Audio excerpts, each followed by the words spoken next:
Hello and welcome to another update video about Bitcoin. So first of all, I wanted to apologize for our member live stream today. Anybody who is listening here, who's one of our members, yeah, there was an issue with the live stream link. I really apologize, but the recording has been posted. Technical difficulties. Yeah, probably it was myself probably having the settings messed up a little bit, but that's hopefully sorted now with the recording posted. Some could join, some couldn't. I'll make sure it doesn't happen again. Next, before we start and dive into the microstructure, I wanted to let you know, because a lot of people asked for it, I have uploaded a video specifically to Twitter about Tau. Yeah, a lot of people asked for Tau. It's not a video I have uploaded here on YouTube. So head over to Twitter if you're interested in Tau, and you can check it out, and of course follow us there on Twitter as well. Now let's take a look at the Bitcoin microstructure. And I have to say, we don't really see a lot of action here. There has been a small pump after the price tested here the Friday low, but overall we are still ranging. The price has not made a new high, so hasn't broken out of the range. However, we had something that looked a little bit like a triangle pattern. It's not an Elliott Wave triangle, however. Doesn't have enough waves for that. And what I just find noteworthy is we broke out and we're now retesting. Now, when you watch the video, you already know probably if that retest is successful. I'm actually not necessarily suggesting we're going up directly. I would still prefer a test of support. Not that this is absolutely needed or anything, you know, but it would just look best, I think, just to at least touch support. But you can get sometimes these sideways consolidations, okay? So the main takeaway needs to be, and that's sort of my view, that this third wave ideally is still unfolding. Remember that we formed a low in wave B here on the 16th of September.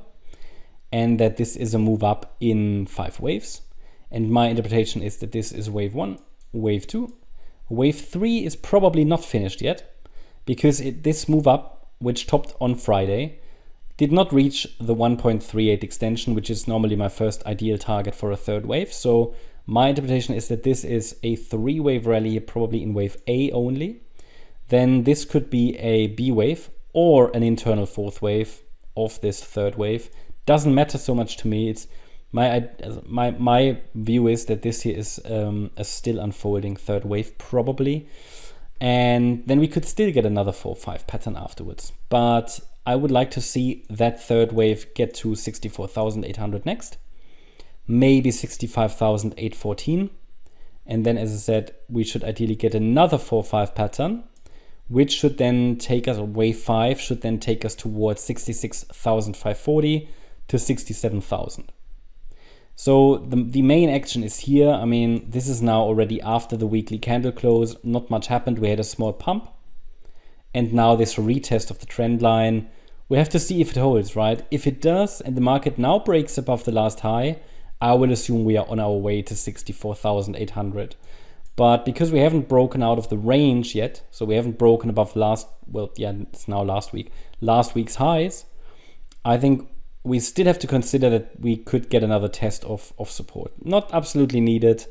And because we're dealing with a diagonal pattern to the upside, so my idea is that this move up from the B wave low on the 16th of September, that this is a diagonal pattern, and the move down could be wave B of 3. Technically, even though, again, not needed, but technically this move down could reach 60,220 or 60,990 if needed. It's not necessary. I mean, what I say, or what I mean is, if the market just needs that correction, right? If the sideways correction or simply touching the 38.2 retracement here isn't enough, we have to give the market space. It has the room to retrace to the 78.6 retracement there, if needed, to 60,220. Even though that would be quite deep. So what else can I say? So that means next week we're watching for higher prices as long as 60,220 is holding. I would prefer another test of support, and then somewhere here a reaction and another rally. If we break out above today's high directly, then I assume we are already in the C wave to the upside. We're taking the direct pathway higher to 64,800 next. But overall, not much price action here over the weekend, and maybe we get a little bit more action tomorrow. I hope you liked the update. If you did, please hit the like button, leave a comment and subscribe. And if you really like the content, then please check out the channel membership. Also, make sure that you follow us on Instagram and Twitter for additional content. Thanks a lot for watching. Bye-bye.